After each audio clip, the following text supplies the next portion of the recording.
Bismillahirrahmanirrahim. Assalamualaikum warahmatullahi wabarakatuh.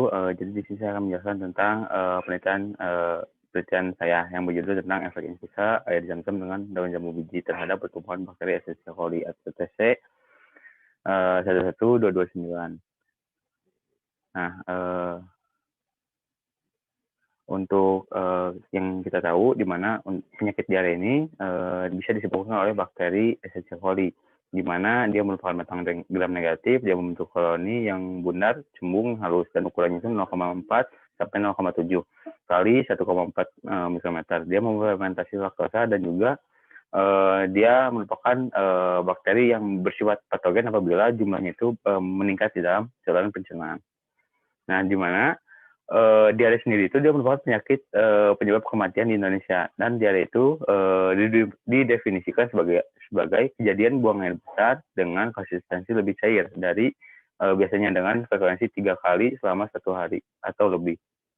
Nah, untuk kejadiannya sendiri itu berdasarkan Risetdas menunjukkan bahwa 9% orang Indonesia terjangkit diare di tahun 2007, dan di tahun 2018 itu sebanyak 1.017.290 orang terjangkit diare. Dan khususnya untuk di Provinsi Jawa Barat sebanyak 186.809 orang terjangkit diare.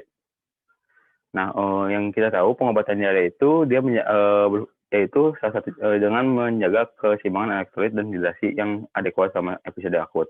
Nah, ini dilakukan dengan dipantau, memperhatikan tanda-tanda vital seperti pernapasan, urin, serta juga penyesuaian infus jika diperlukan. Yang kita tahu juga untuk terapi dari diare ini bisa menggunakan alternatif, contohnya itu bisa menggunakan air zam-zam dan juga tanaman jambu biji, di mana tanaman jambu biji sendiri itu dia memiliki nama lainnya itu Psyllium guajava yang memiliki senyawa aktif, yaitu ada flavonoid, tanin, minyak asiri, dan alkaloid. Nah, sedangkan air zam-zam sendiri itu dia berdasarkan penelitian di Eropa, dia memiliki antibakteri terhadap bakteri gram positif, yaitu Staphylococcus mutans. Dia merupakan air suci yang berasal dari kota Mekah yang memiliki kandungan mineral yang berbeda dari air biasanya, di mana kandungannya itu ada magnesium, sodium, potasium, fluorid, klorid, bikarbonat, natrium, sulfat, dan kadar Hp yang cukup tinggi, yaitu 7,9 sampai 8,2. Nah, di sini saya menggunakan metode penelitiannya itu menggunakan eksperimental secara in vitro, yang di mana tempatnya itu tempatnya berada di Laboratorium Sentral Universitas Jalan. Metode yang saya gunakan adalah difusi agar menggunakan teknik sumuran, dan untuk medianya itu saya menggunakan molor Hinton agar untuk uji antibakterinya. Bahan-bahan penelitiannya itu ada infusa daun jambu biji dengan konsentrasi 10%, air zam-zam sebanyak 1000 ml, lalu ada biakan Escherichia coli, ada agar molor Hinton, kontrol positif, dan Aquades sebagai kontrol negatif. Lalu hasil yang didapat dari pengujian ini dari pengulangan kelompok terdapat dari 3 kali pengulangan terdapat di mana air zam-zam, infusa daun jambu biji, infusa jambu biji dengan air zam-zam itu memiliki hasil 0. Sedangkan kontrol negatif sendiri juga yaitu Aquades dari 3 kali pengulangan itu hasilnya 0. Sedangkan untuk kontrol positif menggunakan amoxicillin dari 3 kali pengujian yang pertama itu sebesar 15,5, lalu kelompok pengujian yang kedua itu 14,2, dan kelompok 3 14,60, di mana untuk rata-rata diameter dari zona hambatnya ini sendiri 14,61.